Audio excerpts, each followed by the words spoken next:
Hey everyone, Rachel Jensen here, broker owner of Realty Belize in the beautiful country of Belize. We are back to being in the inbox, which is when we answer questions that have been asked by folks like you about the real estate industry here in the country.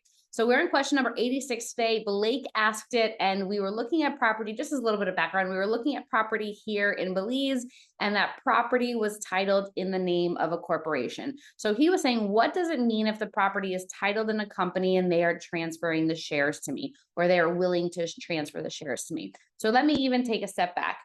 When you look at real estate here in Belize, you will find it is not uncommon to find that property is titled in the name of a company.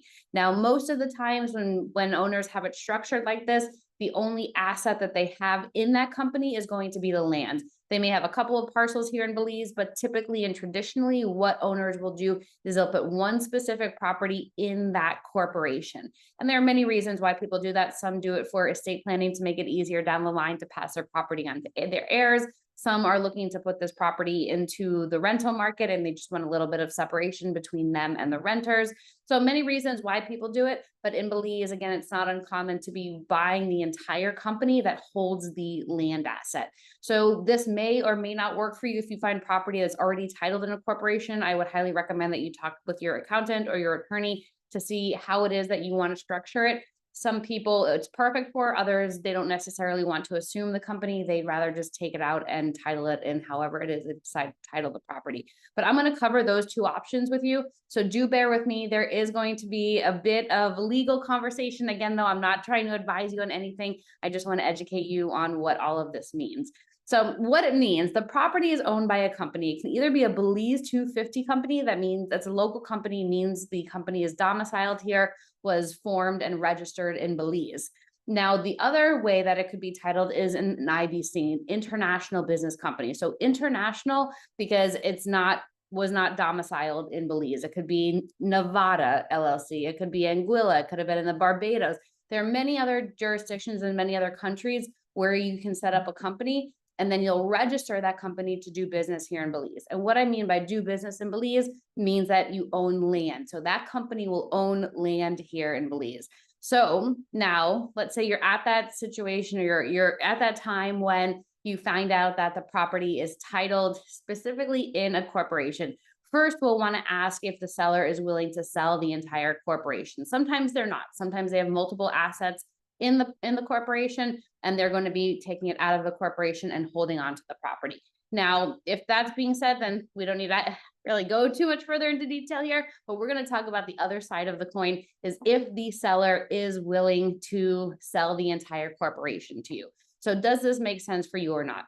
So the two options you'll have is you can keep the property titled in the name of the current company, and then you become the owner of the company and you own the land, right? The land is held within the company. So this current company will have the land asset in it. So this little circle over here, this is going to be the company. Inside the company is the property, is the land. And let's say that's owned by John Smith.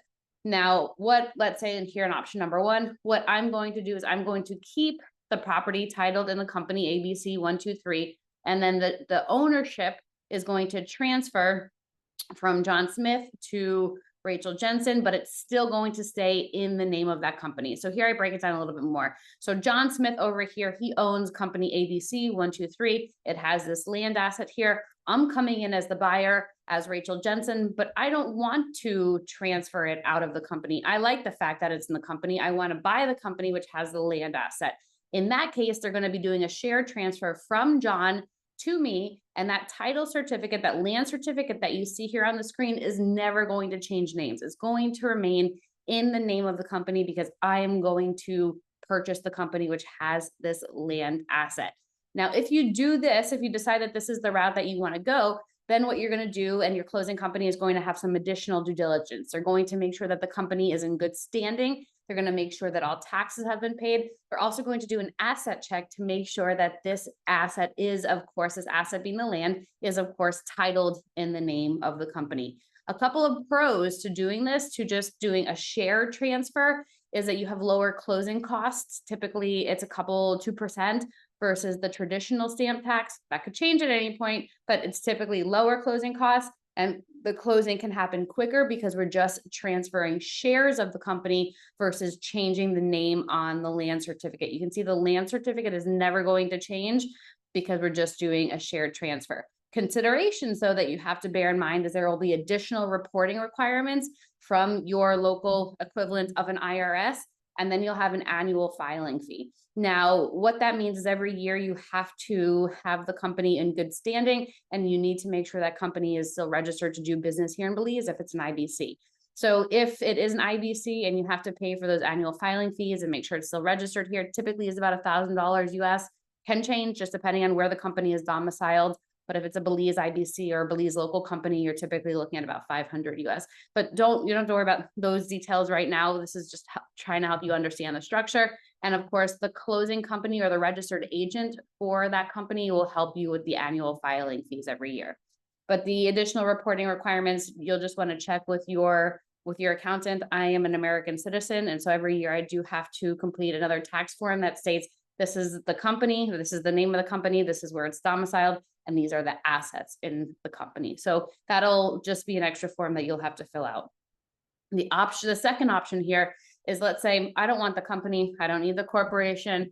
I already want to, I know I want to title it in my personal name. So what we would do and what the closing company would do is remove the property from the company, and then you can title it as you choose. So you can see here how that little circle being the company, representing the company, is gone. We get rid of it, and then it goes into my personal name. So if we do this way, then the land certificate that you see here on the left-hand side goes from ABC 123, and then we're going to be issued a new land certificate that is going to be held in my name. So if you don't want the company, if you wanted to transfer it out of the company entirely and do it in whatever name you want to do it, then you can certainly do that. Pros are, of course, you can title it however you want. So if you wanted to specifically be in a trust or a different company, then you can title it that way. Cons are you're going to be subject to a regular stamp tax, which is about 8% plus 2% attorney fee, so about 10% in total. And those numbers could change at any point. And then it'll take about 12 to 18 months to receive the physical title. So this title over here, the new one on the right-hand side, will take about 12 to 18 months to receive that. However, this transaction is, of course, registered with the lands department the day of closing. However, if you do want to sell your land prior to getting this physical piece of paper, there's just a few more things you need to do. It makes it a little bit more complicated. So just be cognizant of that if you do want to have a quick flip. Now, with that being said, let's say you're coming in with a group of investors from the States, you have an investment group there, you already have an LLC in the States, and you're coming to Belize, you find a property that's already held in a corporation. What we have seen some other buyers do is they will then keep the corporation, let's say ABC 123, that holds the Belize land asset, and then their own LLC that they have in the States will own company ABC 123 entirely. So then that way, if they ever want to sell just that land asset, it is already in a company and they can just sell ABC 123 directly. So I really hope this didn't confuse you. I know there's a lot of legal jargon and just a lot of considerations to bear in mind, but of course, talk to your attorney or CPA to see what works best for you. But at the end of the day, it really just depends on the best strategy for you. So if you are planning to spend some time here in Belize, do reach out. We have this fantastic lifestyle guide that will help make the transition to this beautiful country a bit easier for you. We'll send it to you electronically. Email us if you'd like a copy, info@lunarealtybelize.com, info@lunarealtybelize.com, and we will send that your way. All right, bye everyone.